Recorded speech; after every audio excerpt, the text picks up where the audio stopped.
लोकनाथ महाप्रभु स्वयं रत्न भंडार को जगिकी थांती तेणु ये जो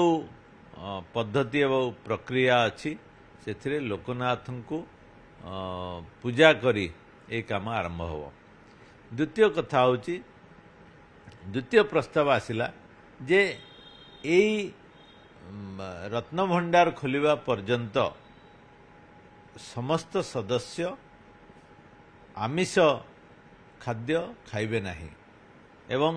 एटा मध्य बहुत खुशीर सह समस्ते आको एक्सेप्ट कले एवं गोटे सात्विक मनोभाव नहीं ये जो एते वर्षर जो अपेक्षा 46 वर्ष पर रत्न भंडार खोलिब ताकू नहीं समस्तंकर इच्छा जे ये काम सुचारू रूपे किभली भाव में संपूर्ण हो एवं रत्न भंडार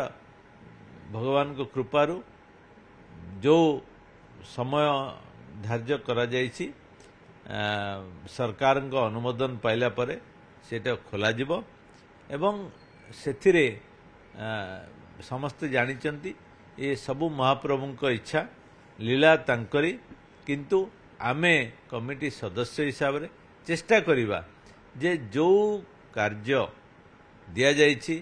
ताकू किबरी सुचारू रूपे संपूर्ण करा जाय परिबो सेथि प्रति विशेष ध्यान दिया जिवो एवं समस्त जानिचंती एटा गोटे 16 जणिया कमिटी 4 जण इनवाइट मध्य अछंती समस्तंकर एक्सपर्टाइज नहीं जो जो जिनिस को प्राधान्य दवा कथा जो जो जिनिस को फोकस करा जेवा दरकार सेगुडी को आखि आगे रखी आमे ए काम को आगु को नबो।